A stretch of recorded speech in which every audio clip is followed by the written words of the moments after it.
Hello guys, good evening. तो कल 30 minutes के अंदर ओनली 10 क्वेश्चन हो पाए थे, बट आप देखना उनको बहुत अच्छे से एक्सप्लेन करा है। एक क्वेश्चन के आगे पीछे की जितनी भी बातें हैं, जितनी भी केमिस्ट्री की बातें हैं, आपको सारी चीज़ बताई गई है। क्या पता कौन सी बात कहाँ काम आ जाए, राइट। इसी वजह से हर चीज़ एक्सप्लेन करनी पड़ती है। इस टॉपिक के अभी अपन लोग 45-46 क्वेश्चंस देखने वाले हैं, कल वाले 10 मिला करके। इसके बाद में एक बार के लिए सारे टॉपिक्स हो जाएंगे। तो मैंने आपको पहले भी बोला है कि ये सीरीज़ कंटिन्यू रहेगी आपके एग्जाम तक। तो नए सवाल आते रहेंगे, आप नए सवालों की टेंशन मत लो, बट कहीं से तो स्टार्टिंग करो ना। और ये सवाल भी इम्पोर्टेंट ही हैं। सवाल एज इट इज़ उठ के आ सकते हैं एग्जाम में, ठीक है। और रही बात केमिस्ट्री की, तो केमिस्ट्री के शॉर्ट नोट्स मैं बनवा दूंगी। मुझे एक बच्ची का बहुत रिक्वेस्ट आ रही है, नाम तो मुझे अभी नहीं याद, कि मैम प्लीज़ शॉर्ट नोट्स बनवा दो। तो मैं बनवा दूंगी, आपको इतना प्लीज़ बोलने की ज़रूरत नहीं है, ठीक है। बस मैंने आपको पहले भी बोला था, थोड़ा सा टाइम मिल जाने तो 1-2 दिन में आपको 1-2 टॉपिक के तो शॉर्ट नोट्स मिल ही जाएंगे। और बाकी आप लोगों को भी अगर केमिस्ट्री के शॉर्ट नोट्स चाहिए तो आप भी उन वीडियोस को पूरा देखना और अपने शॉर्ट नोट्स खुद बनाना। पर मैं आपको हर तरह से हर छोटा छोटा बनाकर बता दूंगी कैसे क्या किस तरह समझा करके, ठीक है। तो आपको काफ़ी अच्छे लगेंगे वो वीडियोज़, आपकी काफ़ी फ़ायदा भी हो जाएगा अगर किसी को केमिस्ट्री पढ़ना ऐसा ही लगता है तो, ठीक है। बाकी देखते हैं आज के क्वेश्चंस, और आज ट्राई करेंगे थोड़ा जल्दी जल्दी करने का।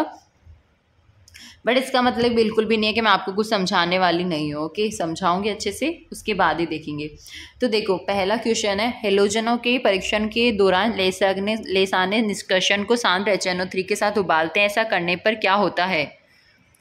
तो मैंने आपको कल वाली वीडियो में अच्छे से बताया था लेसाने सॉल्यूशन क्या होता है। तो जब भी जैसे नाइट्रोजन के लिए, सल्फर के लिए, हेलोजन के लिए कि भाई इस कंपाउंड के अंदर ये प्रेजेंट है या नहीं है, तो इसके टेस्ट करने के लिए अपन डायरेक्ट पदार्थ का यूज़ नहीं करते। उस पदार्थ को यूज़ करने से पहले उसका लेसाने सॉल्यूशन बनाया जाता है। आपको अगर प्रैक्टिकल किए हो या पुरानी वीडियो देखी होगी तो आपको पता होगा कि मैम ने कैसे समझाया था क्या होता है। छोटी सी कैपिलरी ट्यूब होती है जिसके अंदर थोड़ा सा पदार्थ डालते हैं, उसके बाद में उस पर सोडियम पीस डाला जाता है, उसके बाद में थोड़ा सा मटेरियल और डाला जाता है जिसमें अपन को टेस्ट करना है। फिर उस कैपिलरी को अच्छे से गर्म करना है और बर्नर पे ले जाके गर्म करते हैं। उसके बाद में उसको बड़ी सी टेस्ट ट्यूब में ले जाके इनके फोड़ देते हैं, क्योंकि जब वो रेड हो जाती है, इतनी गर्म हो जाती है कि तो पानी में गिरते ही फूट जाती है वो। टेस्ट ट्यूब के अंदर पानी भरा होता है। फिर उसको फिल्टर पेपर से छान लिया जाता है, तो कांच के टुकड़े वगैरह तो ऊपर रह जाएंगे, उसको तो फेंका देते हैं। बाकी जो आपका जो सॉल्यूशन या जो तैयार होकर आया है वो क्या होता है, वही लेसाने निष्कर्षण होता है, ठीक है। इसको सोडियम निष्कर्ष के नाम से भी जाना जाता है। तो ये एक प्रोसेस है। अगर किसी ने प्रैक्टिकल करा हो तो वेरी गुड, नहीं करा हो तो उनको लगा होगा मैम बस करो, अब आगे सवाल बता दो हमें तो, ठीक है। ठीक है, तो क्वेश्चन नंबर 12 देखते हैं। 12 के अंदर ऑप्शन डी करेक्ट है। ये पहले से ही लगा हुआ है तो आप लोगों ने ऑलरेडी देख लिया होगा, बट आपको एक चीज़ बता देती हूँ कि कल एक सवाल था जिसमें ऑप्शंस दे रखे थे और उसमें से पूछा गया था कि नाइट्रोजन का टेस्ट हाइड्रोजन क्यों नहीं देता है ना। मतलब कौन है जो नाइट्रोजन का टेस्ट नहीं देता है, तो हाइड्रोजन नहीं देता है। क्यों नहीं देता है? क्योंकि उसमें NaCN नहीं बन सकता। क्योंकि आपको पता है हाइड्रोजन का फॉर्मूला क्या होता है, हाइड्रोजन का फॉर्मूला होता है NH2NH2। तो इस बेचारे के पास में कोई कार्बन है ही नहीं जो NaCN फॉर्म करेगा, ठीक है। तो अगर Na2S और NaCN बनेगा तो ही आप मतलब लेसाने सॉल्यूशन बना करके टेस्ट दे, मतलब उसके टेस्ट मिलेंगे आपको। बट अगर NaCN बना ही नहीं लेसाने सॉल्यूशन में तो आप उसका टेस्ट नहीं कर पाओगे, ठीक है। तो आपके यहाँ से 2 सवाल क्लियर हो गए। एक तो कल वाला याद हो गया, ऊपर से फिर आपको ये भी पता चल गया कि कौन लेसाने टेस्ट देगा, मतलब लेसाने से टेस्ट देगा, कौन नहीं देगा, ठीक है। तो Na2S तथा NaCN को विघटित करता है यदि वे बनते हैं। तो इसके अंदर ये करेक्ट आंसर हो गया कि हेलोजन के परीक्षण के दौरान लेसाने निष्कर्षण को शांत HNO3 के साथ उबालते हैं, तो ऐसा करने पर क्या होता है। तो Na2S तथा NaCN बनता है विघटित होने के बाद। अब आपको पता है ना ये Na2S और NaCN से क्या होता है, लास्ट में HCN और H2S निकल जाती है, ठीक है। निम्नलिखित यौगिक का IUPAC नाम से सवाल 1 या 2 तो आपको एग्जाम में मिलेंगे ही, तो बहुत ध्यान से करने हैं।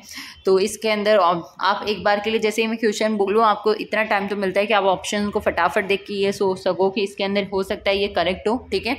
तो इसमें विपक्ष 2-क्लोरो-3-हाइड्रो-2-पेंटीन या समपक्ष। अब विपक्ष का मतलब यहाँ पे ट्रांस से है और समपक्ष का मतलब यहाँ पे सिस से है। सिस और ट्रांस क्या होता है, देखो ये डबल बॉन्ड है ना, इस डबल बॉन्ड के ये वाले ग्रुप अगर सेम साइड होते हैं, है ना, मतलब ये वाले ग्रुप सेम साइड होते हैं तो वो समपक्ष होते हैं, और अगर अपोजिट साइड होते हैं तो ये विपक्ष होते हैं, ठीक है। तो इसके अंदर अब ऐसे तो डिफाइन नहीं कर सकती, बट हाँ कार्बन कार्बन वाले ग्रुप अलग अलग हैं और हेलोजन वाले ग्रुप अलग अलग साइड हैं, तो मेरे अकॉर्डिंग तो ये विपक्षी होना चाहिए और ये विपक्षी ही होगा, ठीक है। मतलब डिफरेंट है दोनों साइड पे। अगर ये ऐसा होता कि Cl एक तरफ है और I भी एक तरफ है तो फिर अपन इसको सिस बोल सकते थे, इधर भी कार्बन वाला ग्रुप है इधर भी कार्बन वाला ग्रुप है, बट ऐसा नहीं है, ये ऐसा है।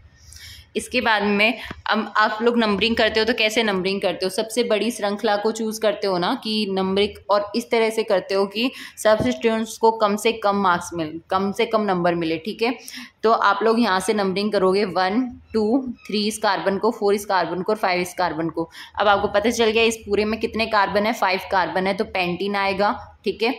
अब देख लो 2 नंबर कार्बन पे आपका Cl लगा हुआ है, Cl के लिए क्लोरो वर्ड यूज में लिया जाता है, और 3 नंबर कार्बन पे आयोडो लगा हुआ है, तो इसका नाम हो गया विपक्ष 2 क्लोरो 3 आयोडो 2 पेंटीन। आगे अच्छे से समझ। तो अब आपको जिस तरह से ये बताया ना, ऐसे कुछ जरूरी नहीं है कि सेम एज इट इज़ यही कंपाउंड देके आपको एग्जाम में पूछेंगे, ऐसा नहीं है, बट इसके जैसा कुछ भी आ सकता है। और आपको ये भी पता चल गया नॉमेनक्लेचर से क्वेश्चंस आते ही हैं। क्वेश्चन है कि आपको एक मिश्रण दे रखा है कि इसका 1:1 के अंदर क्या है, ऑर्थो और पेरा नाइट्रोफिनॉल है, ठीक है। और इसका पृथक्करण करना है तो आप कौन सी विधि का यूज़ करोगे। सबसे पहले तो आपको पता है ये बेंजीन होती है, बेंजीन के अंदर ये वाली पोजीशन और ये वाली पोजीशन ऑर्थो कहलाती है, ये वाली और ये वाली मेटा होती है, और ये वाली पेरा होती है। तो ऑर्थो नाम से ही पता चल रहा है, ये ऑर्थो पोजीशन पर जब नाइट्रो ग्रुप लगा होगा तो वो ऑर्थोफिनॉल होगा, और अगर पेरा पर नाइट्रो ग्रुप होगा तो वो पेराफिनॉल होगा, ओके।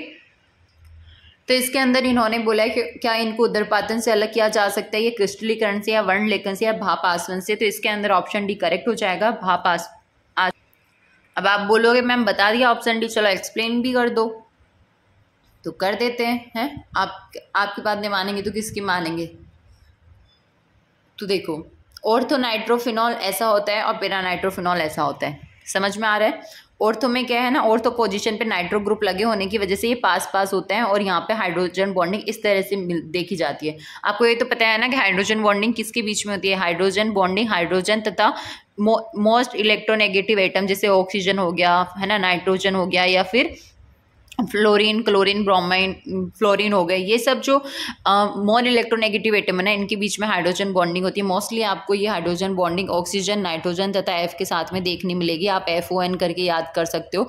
ये इनकी इलेक्ट्रोनेगेटिविटी भी बहुत ज़्यादा होती है, तो यहाँ पे आपको इंट्रामोलिकुलर हाइड्रोजन बॉन्डिंग देखने को मिल रही है, मतलब अंतराणुक एक ही मॉलिक्यूल के अंदर हाइड्रोजन बॉन्डिंग देखने को मिल रही है, राइट। बट पेरा नाइट्रोफिनॉल में क्या होता है ना कि ये बहुत दूर दूर हो जाते हैं, ये देखो, इस वजह से इनके बीच में बॉन्डिंग नहीं बन पाती है। ध्यान रखना, जब हाइड्रोजन बॉन्डिंग होती है तो मोस्टली केसेस में यही होता है कि 6 मेंबर रिंग का फॉर्मेशन होता है, जैसा आप यहाँ पे देख सकते हो, ठीक है। ये तो यहाँ पे इंट्रामोलिकुलर तो हो नहीं पाती, तो यहाँ पे इंटरमोलिकुलर हाइड्रोजन बॉन्डिंग होती है। इंटरमोलिकुलर हाइड्रोजन बॉन्डिंग का मतलब ये होता है कि 2 मॉलिक्यूल्स, अब आपको पता है कि जैसे मैंने आपको बताया था 1 मोल के अंदर भी जितने आवागाद्रो संख्या होती है उतने वो होते हैं मॉलिक्यूल्स, राइट। तो कितने सारे होंगे नाइट्रोफिनॉल के, तो ये एक दूसरे के साथ में बॉन्ड बनाते हैं, क्योंकि खुद के अंदर हाइड्रोजन बॉन्डिंग प्रेजेंट नहीं हो सकती, इसी वजह से। तो जब 2 पेरा नाइट्रोफिनॉल पास में आकर के हाइड्रोजन बॉन्डिंग करते हैं तो कुछ इस तरह से देखी जाती है इनके अंदर, और इसी वजह से ये क्या है ना, भाप में आश्रित नहीं होते। आपको पता है कितना बड़ा मॉलिक्यूल होगा, ये बहुत भारी होने की वजह से, ये खैर मजाक वाली बात है, हाँ ये सीधी सही बात है कि ये भाप आसवन के अंदर वाष्पित नहीं होता है। आप ऐसे याद रख लो, ये बहुत मोटा हो गया, भारी हो गया, ये उठने का नाम नहीं लेगा, ना ही भाप के साथ में वाष्पित होगा, ठीक है। बट ये हल्का सा, पतला सा, छोटू सा, जैसे ही इसको हीट मिलेगी तो भाप आसवन विधि में भाप के द्वारा ही मतलब वाष्पित हो जाएगा। तो इस तरह से आप पृथक कर सकते हो इन दोनों को, ठीक है। इसी वजह से मैंने बताया था कि इनके लिए जो ये पृथक्करण के लिए सबसे बेस्ट विधि है ना, वो भाप आसवन ही है। नेक्स्ट क्वेश्चन देखते हैं, क्वेश्चन नंबर 15, निम्न में से कौन सी स्पीसीज प्रकृति में इलेक्ट्रॉन्स नहीं है। इलेक्ट्रॉन्स नहीं और नाभिक्स नहीं, मैंने लेक्चर में डिटेल से बता रखा है, बट आपको इतना तो पहले से आइडिया होना चाहिए। तो इलेक्ट्रॉन्स नहीं क्या होते हैं, इलेक्ट्रोफाइल्स होते हैं, और नाभिक्स नहीं क्या होते हैं, न्यूक्लियोफाइल्स होते हैं। इलेक्ट्रॉन्स नहीं कौन होते हैं, जिनके पास में खुद के पास में इलेक्ट्रॉन्स की कमी होती है और वो दूसरों से इलेक्ट्रॉन लेना पसंद करते हैं, ठीक है। और न्यूक्लियोफाइल्स कौन होते हैं? जिनके पास में इलेक्ट्रॉन की बहुत भारी भरकम वाली मात्रा होती है और वो सोचते हैं कि मैं फटाफट से अपना माइनस चार्ज किसी को दे दूं, मतलब इलेक्ट्रॉन्स किसी को दे दूं और न्यूट्रल हो जाऊं। एक चीज़ ध्यान रखना, हर स्पीसीज चाहता है कि मैं अपने ऊपर कोई भी बोझा लेके ना डोलूं, ठीक है, मैं हमेशा न्यूट्रल फॉर्म में ही रहूं। इसी वजह से चाहे माइनस चार्ज हो या प्लस चार्ज हो, वो अपने चार्ज को न्यूट्रलाइज करने की पूरी ट्राई करते हैं, ठीक है।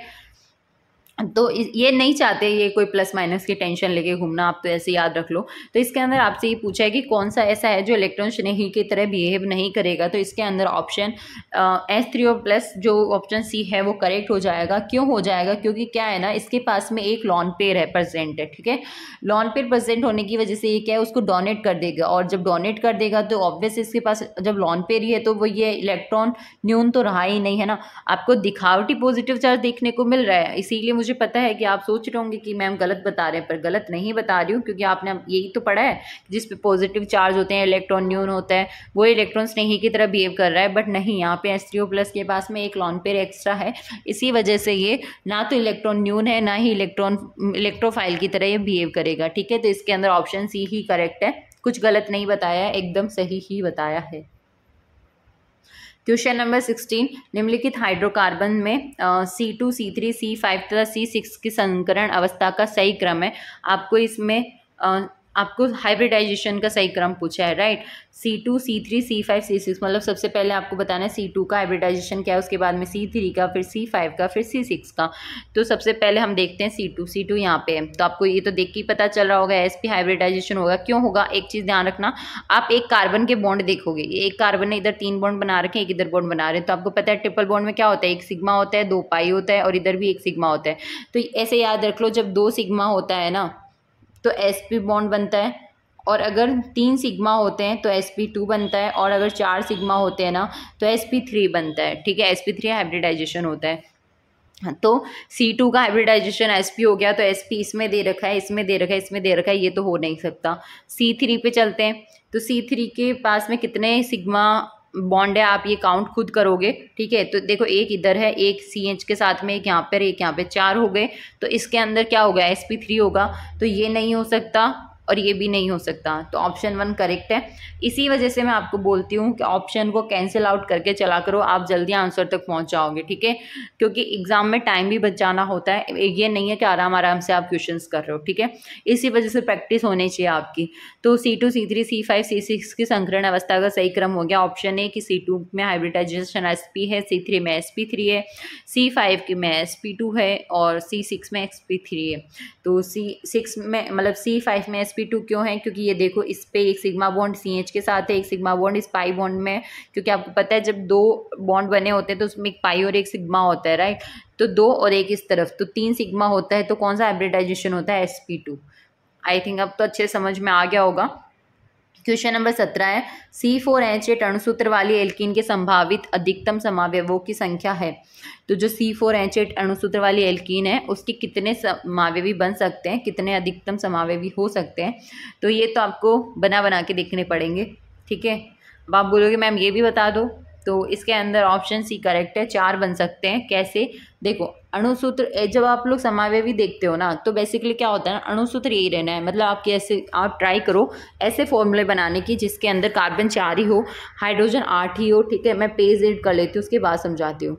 तो कौन कौन से समावयवी आपको मिलेंगे मैंने यहाँ पे आपको बना दिया है। आपको अभी तो एक कीड़े मकोड़े लग रहे होंगे, है ना, पर मैं हूँ ना समझाने के लिए, ठीक है। तो पहला, अब मैंने आपको बताया था कि देखो कार्बन की संख्या 4 ही रहनी चाहिए, ठीक है, और जो हाइड्रोजन है वो 8 ही रहने चाहिए। तो इसके अंदर आप काउंट करके देख लो, इस इतनी सी है ये स्ट्रक्चर, इसके अंदर आपको कार्बन की संख्या 4 ही मिलेगी और हाइड्रोजन की संख्या 8 ही मिलेगी। इसका नाम क्या है? इसका नाम है 1-ब्यूटीन, ठीक है। आपको नॉमेनक्लेचर इतना तो आइडिया होना चाहिए। देखो, हर चीज़ एक साथ नहीं बता सकती, क्योंकि बहुत से लोगों को जिनकी केमिस्ट्री स्ट्रांग है उनको फिर बोरिंग सा फील होता है कि मैम तो रामायण गाती रहती है अपनी केमिस्ट्री की, तो अच्छा नहीं लगता ना, ऐसे सबको साथ लेके चलना पड़ता है, सबका सोचना पड़ता है। तो इसका नाम हो जाएगा 1-ब्यूटीन, है ना। और सेकंड है ये वाला, इसके अंदर भी देख लो, आप काउंट कर लो जो कार्बन है, कार्बन की संख्या कितनी है। तो इसके अंदर भी कार्बन की संख्या आपको मतलब वही 4 मिलेगी और हाइड्रोजन की संख्या 8 मिलेगी। इसका नाम है सिस टू इन, ठीक है, इसके अंदर सिस है, सिस ब्यूट टू इन, क्योंकि सिस आपको मैंने बताया था कब होता है, जब दो एटम सेम साइड हो। तो देखो एच है सेम साइड है, CH3 सेम साइड है, इसी वजह से इसको सिस टू ब्यूटीन बोला है। बट इसको ट्रांस टू ब्यूटीन बोला है क्योंकि यहाँ पे देखो अपोजिट साइड है, ठीक है। इसके अलावा 2 मेथिल प्रोपीन भी बन सकता है, जो ये है ना, 1 2 3 ऐसे करके देख लो, तो 1 2 पे मैथिल है तो 2 मेथिल प्रोपीन हो गया इसका नाम। तो मतलब अणुसूत्र अगर आपको कोई सा भी देके पूछ सकता है, जैसे यहाँ पे आपको C4H8 दिया, तो आपको बेसिकली ये ध्यान रखना है कि आप उस अणुसूत्र को घुमा फिरा के कितने केमिस्ट्री के ऐसे कार्बन वाले फॉर्मूले बना सकते हो, जितने बना सकते हो वही समावयवी हो जाते हैं, ठीक है। तो आपको ये चीज़ समझ आ गई होगी। चलते हैं नेक्स्ट क्वेश्चन पे। क्वेश्चन नंबर हमने 17 देख लिया था। क्वेश्चन नंबर 18 है, निम्न में से किस यौगिक में कार्बन कार्बन बंध के प्रति घूर्णन सबसे कम बाधित होता है। तो एक चीज़ ध्यान रखना, जिसके अंदर सिंगल बॉन्ड पाया जाता है वो बहुत अच्छे से रोटेट कर सकता है, क्योंकि ऐसे मान लो बहुत पतले सी रस्सी से बंधे हुए हैं, आराम से घूमेंगे, ठीक है। बट अगर डबल बॉन्ड से जुड़ा हुआ है तो थोड़ी मोटी रस्सी से बंधे हुए हैं, वो रेस्ट्रिक्टेड हो जाएगा उनके अंदर रोटेशन, ठीक है, मतलब वो नहीं घूम पाएंगे, तो उनके अंदर बाध्य हो जाएगा। तो अगर सिंगल बॉन्ड है तो इजीली रोटेट कर जाएगा, बट अगर डबल बॉन्ड या ट्रिपल बॉन्ड है तो वहाँ पे रेस्ट्रिक्शंस लागू हो जाएंगे, ठीक है। तो क्वेश्चन नंबर 18 में आपसे ये पूछा गया है कि निम्न में से कौन सा जिसमें सबसे कम बाधित होगा। तो आपको ये ध्यान रखना है, आपको ऐसा मॉलिक्यूल ढूंढना है जिसके अंदर ओनली सिग्मा बॉन्ड ही हो, पाई बॉन्ड का कोई नामो निशान ना हो, वही हो जाएगा, ठीक है। तो C2H6 हो गया, C2H4, C2H2 और C2Cl6। तो क्वेश्चन नंबर 18 के अंदर ऑप्शन ए करेक्ट है, C2H6। क्यों है? क्योंकि देखो C2H6 आप कैसे बनाओगे, C2H6 ऐसे ही तो बनाओगे, यहाँ पे आप 3H लगा दो, यहाँ पे आप 3H लगा दो, तो बेसिकली क्या हुआ है, इनको कैसे भी रोटेट करो क्या फ़र्क पड़ता है, राइट। नेक्स्ट क्वेश्चन देखते हैं। निम्नलिखित कार्बन आयनों पर विचार कीजिए। तो आपको इसमें स्थायित्व का क्रम पूछा है। तो देखो कार्बोकेटाइन की स्टेबिलिटी पूछी जाती है, वैसे ही कार्बेनाइन की भी पूछी जाती है, फ्री रेडिकल की भी पूछी जाती है, तो आपको पता होना चाहिए। और सबसे मेन बात, जब भी स्टेबिलिटी आती है ना, तो आपको सबसे पहले उसमें रेजोनेंस को प्रायोरिटी देनी है। रेजोनेंस के बाद में आप उसको हाइपर कॉन्जुगेशन को प्रायोरिटी दोगे, हाइपर कॉन्जुगेशन के बाद में आप इंडक्टिव इफेक्ट देखोगे, ठीक है। तो यही ऑर्डर होता है फॉलो करने का। अगर किसी के अंदर रेजोनेंस हो रहा है तो रेजोनेंस वाला सबसे ज़्यादा स्टेबल होगा, उसके बाद में हाइपर कॉन्जुगेशन वाला, उसके बाद में इंडक्टिव इफेक्ट वाला। और आपको ये तो पता ही होगा, जो इंडक्टिव इफेक्ट होता है वो DNP पे डिपेंड करता है, मतलब डिस्टेंस, नंबर और पावर पे डिपेंड करता है। अब हर चीज़ डिटेल में तो मैं नहीं समझा सकती, बट या मैं आपको ये चीज़ inductive effect, hyper conjugation, resonance, ये सब तो आपको पता होना चाहिए। इसके बिना तो आप ऑर्गेनिक की केमिस्ट्री के अंदर स्टेप भी नहीं रख सकते सब, ठीक है। पढ़ना तो दूर की बात है बच्चों। तो क्वेश्चन नंबर 19 के अंदर आपको कार्बन आयनों का पर विचार करने के लिए बोला है। तो इसके अंदर देखो, इसके अंदर ऑप्शन बी करेक्ट हो जाएगा। अब क्यों हो जाएगा मैं आपको उसका रीज़न भी दे देती हूँ, क्योंकि है ना इसके अंदर ना जो फोर्थ वाला है वो सबसे ज़्यादा स्टेबल है, क्योंकि यहाँ पे CH3 पर प्लस है। देखो यहाँ पे कहीं पे भी रेजोनेंस का काम नहीं कर रहा है, बट है ना यहाँ पे अपन लोग इंडक्टिव इफेक्ट देख सकते हैं। CH3 पर प्लस है, तो मतलब अगर ये चीज़ ध्यान रखना, देखो जितना कम इलेक्ट्रोनेगेटिव होगा ना, वो उतना ही प्लस चार्ज रखना पसंद करेगा, क्योंकि नेगेटिव एटम जो होते हैं जिनकी विद्युत ऋणता ज़्यादा होती है, वो चाहते हैं अपने ऊपर माइनस रखना। तभी आपने देखा होगा हमेशा ऑक्सीजन पे नेगेटिव चार्ज होता है, वो कभी नहीं चाहेगा कि मेरे पास पॉजिटिव आ जाए। अगर गलती से आ भी जाए कहीं पे ऑर्गेनिक में, तो ध्यान रखना वो सबसे ज़्यादा अनस्टेबल होता है ना। तो CH3 पर प्लस चार्ज है, ठीक है। उसके बाद में यहाँ पर आपको पता है कि Cl कैसा इफेक्ट लगाता है, तो Cl का -I इफेक्ट होता है, ठीक है। -I मतलब ये इलेक्ट्रॉन खींचेगा, तो ऑलरेडी कार्बन के पास में इलेक्ट्रॉन कम है और ये खींचने वाला भी आ गया, मतलब वो पहले से भिखारी और ये मांगने वाले और आ गए, तो क्या करेगा ये बेचारा, है ना। तो इसकी स्टेबिलिटी और कम हो जाएगी। तो देखो सबसे ज़्यादा स्टेबल फोर्थ वाला है, उसके बाद में थर्ड वाला, क्योंकि इसके अंदर एक ही है, इसके अंदर 2 जन आ गए कि भाई हमें भी, और इसमें तो 3 आ गए, छोड़ेंगे ही नहीं इसको, कच्चा चबा जाएंगे। तो ऐसे करके ऑप्शन भी करेक्ट हो जाएगा कि सबसे ज़्यादा कार्बोकेटाइन की स्टेबिलिटी फोर्थ में है, उसके बाद में थर्ड में है, उसके बाद में सेकंड में है, उसके बाद में फर्स्ट में है। मैं इतने एफर्ट्स डाल के आपको समझाती हूँ, कभी मतलब 2-4 बच्चों के अलावा आप देखने वाले तो इतने कोई कमेंट क्यों नहीं करता कि मतलब आपको डांट रही हूँ ना मैं। चलो ठीक है, बट हाँ सीरियसली अच्छा लगता है अगर आप लोग कमेंट करते हो, लाइक करते हो, सब्सक्राइब करते हो, ठीक है। क्वेश्चन नंबर 20 देखते हैं। तो क्वेश्चन नंबर 20, निम्न में से कौन सा पदार्थ प्रतिबिंब रूपों में रहता है? तो प्रतिबिंब रूपों में रहने के लिए पूछा है आपको। तो क्वेश्चन नंबर 20 के अंदर आपको बेसिकली क्या बताना है, आपको किरेल कार्बन वाला ढूंढना है, ठीक है, क्योंकि किरेल कार्बन वाला है वही दर्पण प्रतिबिंब बनाएगा, है ना। और आपको एक चीज़ पता है, इनेंशियोमर्स क्या होते हैं? इनेंशियोमर्स क्या होते हैं? जिनकी मिरर इमेज तो होती है बट वो सुपर इम्पोजिबल नहीं होते हैं। आपके टीचर्स ने आपको ये टॉपिक पढ़ाया होगा, तो बिल्कुल अपने जो हाथ होते हैं ना, अब मेरे से हाथ बनेगा नहीं, क्यों बेइज्जती करवा रहे हो? नहीं बना रही मैं, ठीक है। तो चलो ऐसे ही मान लो, रहने दो, मैं नहीं बना पाऊंगी, ठीक है।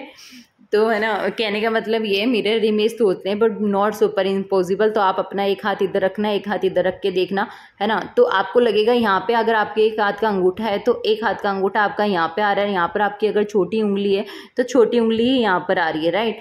तो ऐसे ये मिरर इमेज तो है, बट अगर आप इसको एज इट इज़ ऐसे इसको उठाकर इसके ऊपर रखोगे तो आपका अंगूठा इस तरफ था तो ये इस तरफ चला जाएगा, बट इसके नीचे तो छोटी वाली उंगली थी ना, और ये वाला है तो ये वाली छोटी वाली अंगुली है तो ये इधर आ जाएगा, और इसके नीचे क्या रहेगा? दूसरे वाले हाथ का अंगूठा। तो अब खुद सोच के देखो कि कहाँ अध्यारोपित हुए? नहीं हुए ना सुपर इम्पोज। सुपर इम्पोज का मतलब ये होता है जब एक के ऊपर एक चीज़ रखी हुई हो तो नीचे रखी हुई चीज़ बिल्कुल छुप जाए, बिल्कुल, मतलब आपको बिल्कुल नहीं पता चलना चाहिए कि नीचे वाली चीज़ क्या है। तो अगर अंगूठे के ऊपर अंगूठा आता और अंगुली के ऊपर अंगुली आती तो ये सुपर इम्पोज कह सकते थे, बट सुपर इम्पोज नहीं है। हाथ तो नहीं बने, पर मैंने आपको समझा जरूर दिया है, अगर अच्छे से सुना होगा तो समझ में आ जाएगा, ठीक है। तो इसके अंदर आपको ऑप्शन डी करेक्ट हो जाएगा, क्योंकि डी के अंदर ही किरेल कार्बन है, इसके अलावा किसी में भी किरेल कार्बन नहीं है। किरेल कार्बन क्या होता है मैंने कल अच्छे से समझाया था, 4 डिफरेंट एटम्स जुड़े होने चाहिए। तो इस कार्बन पे तो ये वैसे भी 2 CH3 जुड़े हुए हैं, ये तो होने से रहा। इस पे भी 2 CH3 जुड़े हुए हैं, ये भी नहीं होगा। और ये तो डबल बॉन्ड वाला है भाई, इसे तो वैसे भी नहीं हो सकता, है ना। तो इसके अंदर यही हो सकता है, क्योंकि इधर ये एथिल से जुड़ा हुआ, इधर मैथिल वाला है, इधर ये एमिन वाला ग्रुप है। तो ये किरेल कार्बन होने की वजह से यही प्रतिबिंब रूपों में रहता है, बोले तो ये इनेंशियोमर है, ठीक है। अब आप ज़्यादा डिटेल में स्टीरियो पढ़ी होगी तो पता होगा, डी रूप होता है, रेल रूप होता है ना, लिवो डेक्स्ट्रो वगैरह। बट आप लोग अपने एग्जाम तक ओरिएंटेड हो तो ज़्यादा बेटर है, इतना डीप मुझे नहीं लगता कोई जाएगा। अगर इतना डीप जाएगा तो फिर फर्स्ट ग्रेड के पेपर में क्या पूछेंगे, राइट। तो क्वेश्चन नंबर 21, एक कार्बोहाइड्रेट जिसका मूलानुपाती सूत्र CH2O है कि 0.833 मोल में 10 ग्राम हाइड्रोजन है, कार्बोहाइड्रेट का अणु सूत्र है। सीधी सी बात तो ये है, ऐसे सवाल केमिस्ट्री में बहुत रेयरली देखने को मिलते हैं, इनके चांसेस बहुत कम होते हैं। क्यों होते हैं? क्योंकि आपने कभी देखा होगा, आपने पुराना पेपर भी देखा होगा, केमिस्ट्री से सवाल इतने नहीं ऐसे ही आते हैं, और ऑर्गेनिक से तो खास कर, क्योंकि अगर न्यूमेरिकल कहीं से बनते हैं ना केमिस्ट्री में तो वो सॉलिड वाले से बनते हैं, केमिकल इक्विलिब्रियम से बनते हैं, आयनिक इक्विलिब्रियम से बनते हैं। कभी आपने देखा है ऑर्गेनिक से आपको न्यूमेरिकल पूछा है? तो ऐसे नहीं होता। और इसके अंदर तो ऑप्शन खैर बी करेक्ट है, C6H12O6, ठीक है। क्वेश्चन नंबर 22, निम्न आयनों की स्थायित्व का घटता हुआ क्रम कौन सा है? तो इसके अंदर आपको इनका घटता हुआ क्रम पूछा है। ये चीज़ ध्यान रखना, कभी कभी घटते हुए और बढ़ते हुए में बच्चे बहुत कंफ्यूज होते हैं। एक चीज़ ध्यान रखना, ये जो बड़ा मुंह जिस तरफ खुला रहता है ना वो बड़ा होता है, जिस तरफ छोटा मतलब जिस तरफ बंद होता है उधर बंद मतलब छोटा आता है। तो अगर आपसे पूछा है घटता हुआ क्रम तो आपको सबसे बड़ा बताना है, उसके बाद में छोटा बताना, उसके बाद में उससे छोटा। क्योंकि क्या होता है ना, कभी कभी एग्जामिनर खेल जाता है, एग्जामिनर ऐसे वाले ऑप्शन भी देगा और ऐसे वाले ऑप्शन भी देगा, तो आप अगर वहीं कंफ्यूज हो जाओगे तो आंसर गलत टिक करके आ जाओगे।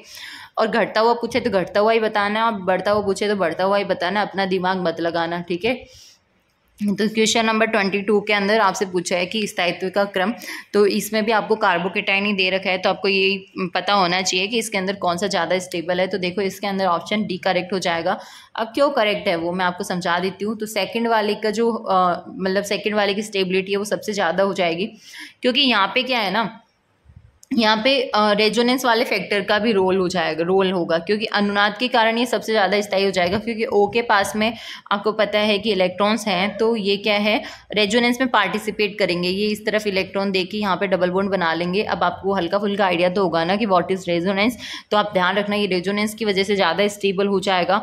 इसके बाद में हम लोग फर्स्ट और सेकेंड में कैसे डिफाइन करेंगे, राइट। तो फर्स्ट और सेकेंड देखते हैं। तो फर्स्ट और सेकेंड में आपको एक तरफ CH3 दे रखा है, एक तरफ COCH3 दे रखा है, इधर वाला CH3 तो कॉमन है, तो जो डिफरेंट होता है अपन उधर से ही देख के पता लगा सकते हैं कि क्या दिक्कत है। तो देखो फर्स्ट वाले के अंदर CH3 दे रखा है, आपको पता है CH3 क्या है, आराम से अपना प्लस आई इफेक्ट देगा, है ना, और स्टेबल करेगा। बट जो CO CH3 है उसका माइनस आई इफेक्ट है, वो भाई साहब इलेक्ट्रॉन खींचने का काम करेगा। बेचारा पहले से गरीब है, क्यों देगा, कुछ नहीं देने वाला। तो इस वजह से बेचारा और स्टेबिलिटी कम हो जाती है। तो सबसे पहले सेकंड आएगा, उसके बाद में फर्स्ट आएगा, उसके बाद में थर्ड आएगा। निम्न में से कौन इलेक्ट्रोमैग्नेटिक प्रभाव प्रदर्शित करता है? तो एक चीज़ ध्यान रखना, इलेक्ट्रोमैग्नेटिक प्रभाव से रिलेटेड है कि ये जो इफेक्ट होता है ना, ये टेम्परेरी होता है। जैसे इंडक्टिव इफेक्ट वगैरह होते हैं ना, इंडक्टिव इफेक्ट हुआ, रेजोनेंस हुआ, हाइपर कॉन्जुगेशन हुआ, ये सब परमानेंट इफेक्ट होते हैं, मतलब ये कभी भी गायब नहीं हो सकते। बट इलेक्ट्रोमैग्नेटिक इफेक्ट क्या होता है, मतलब ये परमानेंट नहीं होता है, क्योंकि आपको मैंने अच्छे से समझा रखा है। लेक्चर देखे होंगे तो आपको पता होगा GOC वाले। इलेक्ट्रोमैग्नेटिक इफेक्ट में क्या होता है ना, अगर जैसे ये एरो है, एरो पर अगर कोई रिएजेंट है, तो जब तक ये रिएजेंट आए रहेगा ना, तब तक तो इफेक्ट दिखेगा। जैसे ये रिएजेंट बाहर, इफेक्ट नहीं। जैसे मान लो एक क्लास में बहुत सारे स्टूडेंट्स बैठे हैं, बहुत बदमाशियाँ हो रही हैं, बट जैसे ही टीचर आए सब अपनी अपनी सीट पे, और जैसे टीचर बाहर गया सब वैसे की वैसे ही। तो ऐसा कुछ फिक्स नहीं है कि परमानेंट है कि भाई वो बहुत अच्छे बच्चे हैं, पढ़ेंगे तो पढ़ेंगे चाहे सर आए या नहीं आए। होते हैं ना कुछ बच्चे ऐसे सीरियस, तो ऐसे नहीं है, ये ढीठ बच्चा टाइप है। तो इलेक्ट्रोमैग्नेटिक प्रभाव आपको समझ में आ गया होगा। तो इसमें पूछा है कि कौन प्रदर्शित नहीं करता है। तो क्वेश्चन नंबर 23 के अंदर ऑप्शन भी करेक्ट हो जाएगा कि ईथर जो होता है वो इलेक्ट्रोमैग्नेटिक प्रभाव प्रदर्शित नहीं करता है। इसके अलावा एल्किन, एल्डिहाइड, कीटोन प्रदर्शित करते हैं। अब आपको मैं एक काम करती हूँ, इलेक्ट्रोमैग्नेटिक प्रभाव थोड़ा बता ही देती हूँ, जब इतना बोला है तो थोड़ा और सही। तो देखो, जैसे डबल बॉन्ड और ट्रिपल बॉन्ड होते हैं ना, तो क्या होता है, किसी भी रिएजेंट की प्रेजेंस में ये एक तरफ मूव कर जाते हैं। वो डिपेंड करता है रिएजेंट पे भी के मतलब रिएजेंट पे कि ये एरो इस तरफ मूव करेगा या इस तरफ मूव करेगा। कहने का मतलब ये है कि ये जो बॉन्ड के इलेक्ट्रॉन है ना, वो एक परमाणु की तरफ शिफ्ट हो जाते हैं। यही इलेक्ट्रोमैग्नेटिक इफेक्ट है। तो इलेक्ट्रोमैग्नेटिक इफेक्ट उन्हीं में देखने को मिलता है जिनके पास में या तो डबल बॉन्ड हो या ट्रिपल बॉन्ड हो। तो देखो, कीटोन के अंदर C डबल बॉन्ड O होता ही है, एल्डिहाइड में CHO होता ही है ना, उसमें भी C डबल बॉन्ड O देखने को मिलेगा। एल्किन में तो होता ही है CH2 double bond CH2। But जो ईथर होते हैं ना, ईथर के अंदर, सरल ईथरों के अंदर आपको डबल और ट्रिपल बॉन्ड देखने को नहीं मिलते हैं। इसी वजह से ये इलेक्ट्रोमैग्नेटिक प्रभाव भी शो नहीं करेंगे। अब नाभिक स्नेहिता का क्रम, नाभिक स्नेहिता मतलब कौन न्यूक्लियोफाइल की तरह रिएक्ट करेगा, कौन बेटर न्यूक्लियोफाइल है, ठीक है। तो नाभिक स्नेहिता का क्रम पूछा है आपसे। तो क्वेश्चन नंबर 24 के अंदर ऑप्शन डी करेक्ट हो जाएगा कि जो नाभिक स्नेहिता है वो CH3 माइनस की सबसे ज़्यादा होगी, उसके बाद में NH2 माइनस, उसके बाद OH माइनस, उसके बाद में F माइनस। और ऐसा क्यों है, आपको एक चीज़ याद रखनी पड़ेगी इसके लिए। एक चीज़ ध्यान रखना कि आपको अगर कोई न्यूक्लियोफिलिसिटी पूछे, मतलब आपको न्यूक्लियोफिलिसिटी पूछे, मतलब जो न्यूक्लियोफाइल है वो कितना बेटर न्यूक्लियोफाइल की, मतलब न्यूक्लियोफाइल की तरह रिएक्ट करेगा, तो आपको इसको ये संयुक्त कर्मानुपाती होता है 1 मतलब ऋणात्मक आवेश रखने वाले परमाणु, है ना, मतलब जिसकी जितनी ज़्यादा इलेक्ट्रोनेगेटिव होगी, मतलब इलेक्ट्रोनेगेटिविटी लिख देती हूँ ताकि आपको समझ में आ जाएगा, बाकी मैं बता ही दी हूँ। तो देखो, अगर ज़्यादा इलेक्ट्रोनेगेटिव एटम होगा तो उसकी न्यूक्लियोफिलिसिटी कम हो जाएगी। आप ऐसे ध्यान रखो। अब बोलोगे आप मैम हिंदी में बताओ, तो इलेक्ट्रोनेगेटिविटी मतलब विद्युत ऋणात्मकता, तो जिसकी विद्युत ऋणात्मकता ज़्यादा हो जाएगी उसकी इलेक्ट्रोनेगेटिविटी, कहने का मतलब है उसकी नाभिक स्नेहिता कम हो जाएगी, क्योंकि ये एक दूसरे के क्या है, व्युत्क्रमानुपाती कर्मानुपाती है, ना कि समानुपाती। समानुपाती में तो क्या होता है, एक बढ़ता है तो दूसरा भी बढ़ता है, एक घटता है तो दूसरा भी घटता है ना। बट ये लोग तो ढीठ है, एक बढ़ेगा तो दूसरा घटेगा और दूसरा बढ़ेगा तो पहला घटेगा, राइट। तो न्यूक्लियोफिलिसिटी जो होती है वो मतलब जो इलेक्ट्रोनेगेटिविटी होती है एटम की, जिस पर आवेश है, मतलब जिस पर अपन लोग बात कर रहे हैं, नेगेटिव चार्ज जिस एटम पर है अपन उसकी बात कर रहे हैं, ठीक है। तो बाकी मैं आपको यहाँ बताती हूँ। तो देखो आप, है ना, मैंने आपको जैसे कि बताया ही था। तो यहाँ पे ना इन एटम्स की बात हो रही है, जैसे यहाँ पे O के साथ में H भी लगा हुआ है, तो H से कोई लेना देना नहीं है। ये नेगेटिव चार्ज जिस एटम पे आया ना, जैसे नेगेटिव चार्ज यहाँ पे कार्बन पे है, यहाँ पे ऑक्सीजन पे, यहाँ पे फ्लोरीन पे, यहाँ पे नाइट्रोजन पे, तो इन चारों एटम्स की आप इलेक्ट्रोनेगेटिविटी देखोगे तो आपको सब पता ही होगा। सबसे ज़्यादा इलेक्ट्रोनेगेटिविटी किसकी होती है ना, सबसे ज़्यादा इलेक्ट्रोनेगेटिविटी होती है फ्लोराइड आयन की। तो ये चला जाएगा सबसे लास्ट में। उसके बाद में आपको पता है कि इलेक्ट्रोनेगेटिविटी पे सेकंड नंबर पे ऑक्सीजन आता है, तो वो इससे थोड़ा आगे, और आपको पता है इससे भी आगे नाइट्रोजन, क्योंकि नाइट्रोजन की इलेक्ट्रोनेगेटिविटी ऑक्सीजन से तो कम ही होती है। और इसके बाद में CH3 आएगा, क्योंकि कार्बन की इलेक्ट्रोनेगेटिविटी सबसे कम होती है, तो ये बेटर न्यूक्लियोफाइल की तरह बिहेव करेगा, ठीक है। क्यों करेगा, अब देखो, आप सोच रहे होंगे कि यार ज़्यादा इलेक्ट्रोनेगेटिव एटम है, ज़्यादा इलेक्ट्रॉन होंगे तो अच्छा न्यूक्लियोफाइल होना चाहिए। नहीं, ऐसा नहीं होता है, क्योंकि आपने जो क्वेश्चन किया है उसी के अंदर आंसर छुपा हुआ है। ज़्यादा इलेक्ट्रोनेगेटिव एटम है, ये चाहेगा इलेक्ट्रॉन को अपनी तरफ खींच के रखना, अपनी तरफ बांध के रखना। ये किसी से अपने इलेक्ट्रॉन शेयर क्यों करना पसंद करेगा? क्योंकि जो जितना ज़्यादा इलेक्ट्रोनेगेटिव एटम होगा वो उतना ही नेगेटिव चार्ज अपने ऊपर रिटेन करने की पावर रखता है। तो कहने का मतलब ये माइनस चार्ज, मतलब ये अपने इलेक्ट्रॉन्स किसी को देना बिल्कुल भी पसंद नहीं करेगा, और CH3- ईजिली अपने इलेक्ट्रॉन डोनेट कर देगा। ठीक है, इसी वजह से ये अच्छा न्यूक्लियोफाइल है। जो जितना इजीली इलेक्ट्रॉन दे देगा वो उतना ही अच्छा न्यूक्लियोफाइल हो जाएगा। तो इसके अंदर ऑप्शन डी करेक्ट है। उम्मीद है आपको समझ में आया होगा। अब आपसे ये पूछा है कि इसमें से कौन सा एरोमेटिक है। देखो ये वीडियो होने वाली है बहुत बड़ी, 30 मिनट की हो गई है। मैं को यहाँ पे स्टॉप करनी पड़ेगी क्योंकि मैं भी आपको एक लिमिट तक ही समझा सकती हूँ। आपने देखा होगा एक सवाल के अंदर आपको कितने सारे कॉन्सेप्ट सीखने को मिल रहे हैं। तो प्लीज़ अगर आपको ये सीरीज़ पसंद आ रही है तो ज़रूर लाइक करो, क्योंकि ये ना आपको कॉन्सेप्ट कहीं ना कहीं तो काम आ ही जाएंगे। केमिस्ट्री खेल ही कॉन्सेप्ट का है। ठीक है, तो आपको ये लास्ट बता देती हूँ मैं, एरोमेटिक यौगिक क्या होते हैं, एंटी एरोमेटिक क्या होते हैं। ठीक है, तो देखो हक्कल रूल के बारे में तो आपने सुना ही होगा। तो जो 4n+2 रूल, 4n+2 पाई फॉलो करते हैं, ये वाला रूल, वो तो होते हैं एरोमेटिक। ठीक है, बट जो 4n पाई वाला फॉलो करते हैं वो होते हैं एंटी एरोमेटिक। तो जो 4n+2 पाई वाले होते हैं ना वो एरोमेटिक होते हैं। इतना आपको मैंने बता दिया। अब 4n+2 है क्या?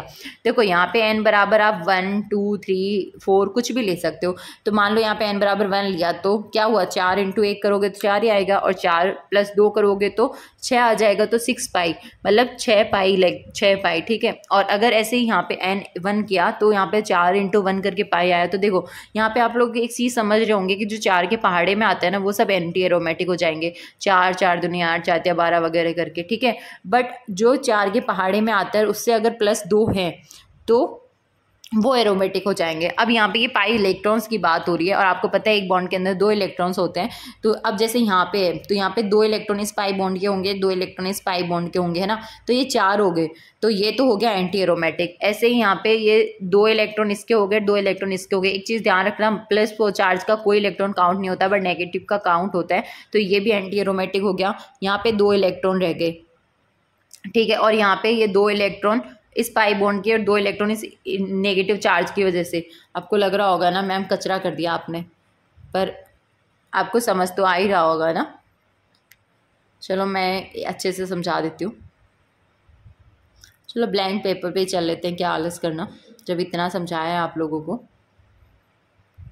तो देखो मैं आपको ये बता रही थी कि एरोमेटिक क्या होते हैं। देखो हक्कल रूल के बारे में आपने सबने सुना होगा। तो जो 4n+2 है, 4n+2 पाई इलेक्ट्रॉन, ये रूल जो फॉलो करते हैं वो हक्कल रूल के अकॉर्डिंग एरोमेटिक होते हैं। बट जो 4n पाई इलेक्ट्रॉन फॉलो करते हैं वो क्या होते हैं, वो हक्कल रूल के अकॉर्डिंग एंटी एरोमेटिक होते हैं। ठीक है, और ये तो आपको पता ही होगा एंटी एरोमेटिक की जो स्टेबिलिटी है वो सबसे कम होती है, एरोमेटिक की सबसे ज़्यादा, और एक नॉन एरोमेटिक कैटेगरी भी होती है। तो एंटी एरोमेटिक सबसे ज़्यादा स्टेबल होता है, उसके बाद में नॉन एरोमेटिक आता है, और सबसे लास्ट में आता है एंटी एरोमेटिक, है ना। अब मैं आपको क्वेश्चन पे ले चलती हूँ। तो मैंने आपको ये तो बता ही दिया कि आप एरोमेटिक किसको बोलोगे, एंटी एरोमेटिक किसको बोलोगे। चलो अब इलेक्ट्रॉन काउंट कर लेते हैं। तो इसके देखो इस बॉन्ड के 2 इलेक्ट्रॉन, क्योंकि एक बॉन्ड में 2 इलेक्ट्रॉन होते हैं ना, अपन को यहाँ पे ओनली पाई बॉन्ड के लिए मतलब काउंट करने। पर एक चीज़ ध्यान रखना, जो नेगेटिव होता है उसके भी 2 इलेक्ट्रॉन काउंट होते हैं, पर पॉजिटिव चार्ज का कोई इलेक्ट्रॉन काउंट नहीं होगा, क्योंकि 2 इलेक्ट्रॉन से मिलकर एक नेगेटिव चार्ज बना होता है। तो यहाँ पे 2 इलेक्ट्रॉन हो गए, यहाँ पे 2 और 2 4 इलेक्ट्रॉन हो गए। ठीक है, 2 बॉन्ड है इस वजह से। यहाँ पे इसके 2 और इसके 2 4 हो गए, यहाँ पे इसके 2 इसके 2 4 हो गए। तो आपको अब तो पता चल गया होगा कि कौन सा एरोमेटिक है कौन एंटी एरोमेटिक है। ठीक है, तो इसके अंदर ऑप्शन ए करेक्ट हो जाएगा, क्योंकि इसके अंदर 2 इलेक्ट्रॉन होने की वजह से ये एरोमेटिक है। और आप ऐसे भी ध्यान रख सकते हो, जैसे मैंने 4n पाई वाला बताया, तो याद रख लेना, आप पाई इलेक्ट्रॉन्स काउंट करोगे, मतलब इलेक्ट्रॉन्स काउंट करोगे, उसके बाद में आप 4 का पहाड़ा बोल के देख लेना कि 4, 8, 12 है ना, 16। तो ये जो संख्याएं हैं ना, ये इतने पाई इलेक्ट्रॉन्स अगर आते हैं तो ध्यान रखना वो एंटी एरोमेटिक होता है। बट अगर 4 से 2 ज़्यादा, जैसे 6, 8 से 2 ज़्यादा 10, 12 से 2 ज़्यादा 14, है ना, तो ये वाली संख्याएं आती है तो वो 4n+2 रूल फॉलो करेगा और वो एरोमेटिक हो जाएगा। तो आप किस तरह से भी याद रख सकते हो, वो आपके ऊपर है। तो मिलते हैं नेक्स्ट वीडियो में, ठीक है। बाकी आप लोगों का रेस्पॉन्स अच्छा रहा तो इतने एफर्ट्स पक्का करूँगी आपके लिए कि केमिस्ट्री जितना अच्छे से हो मैं आपको समझा सकूँ क्वेश्चंस के माध्यम से। बट अगर आपका रेस्पॉन्स अच्छा नहीं आया तो अकेला इंसान ज़्यादा दिन तक नहीं टिक सकता, ये मैं आपको पहले ही बता देती हूँ, ठीक है। तो चैनल को सब्सक्राइब ज़रूर किया कीजिए अगर कोई वीडियो देख रहा है तो पक्का, क्योंकि मैंने आपको कल भी वीडियो एक डाली थी डिसअपॉइंटेड वाली, आपने देखा होगा। 100% में से 82% लोग वीडियोस देखते हैं, कंटेंट का फ़ायदा उठाते हैं, पूरी वीडियो देखते हैं। अच्छी बात है यार, आप ही के लिए डाली जा रही है, पढ़ाई करने के लिए ही डाली जा रही है, बट जाते टाइम सब्सक्राइब करना भूल जाते हैं। आपके सब्सक्राइब से आपके यूट्यूब पे कौन सी मतलब कुछ होने वाला है, राइट। आप अगर सब्सक्राइब कर दोगे तो कोई दिक्कत ही नहीं है। मैं तो अपन से जो स्टूडेंट जुड़ रहे हैं मैं तो उनको ये भी बोल देती हूँ, आप अपने मैम का चैनल अपने घर वालों से भी सब्सक्राइब करवा सकते हो, क्योंकि सब्सक्राइब करने के कोई पैसे थोड़े लगते हैं। और मेरे को थोड़ा मोटिवेशन मिलता है कि चलो कैंडिडेट और बढ़ रहे हैं, जुड़ रहे हैं, तो और मेहनत करने का मन करता है। अदरवाइज लिटरली बंद फिर मैं हताश होकर बंद ही कर देती हूँ और कुछ नहीं। आज भी मेरे को बहुत अच्छा लगा, मैंने वो डिसअपॉइंटेड वाली वीडियो डाली ना, तो उस पर 1-2 बच्चों के बहुत ही मोटिवेशनल वाले कमेंट थे। और आज मेरे को एक स्टूडेंट ने सुबह मोटिवेशन भी भेजा था, नाम तो मैं नहीं लूँगी, मेरे को तब समझ में नहीं आया कि आज मेरे को मतलब motivational video, but I think इसी वजह से भेजा दिखता है कि नाइट में मैम ने इतना डिसअपॉइंटेड वाला स्टेटस डाला था, मतलब वीडियो बना के डाला था। चलो कोई बात नहीं, ये तो उतार चढ़ावा चलते रहते हैं। आज थोड़े से कल निराश हुए थे, तो कोई ना, एक दिन आपके सपोर्ट से खुश भी होंगे, ठीक है। तो मिलते हैं नेक्स्ट वीडियो में, बाकी आप लोग मस्त से पढ़ते रहिए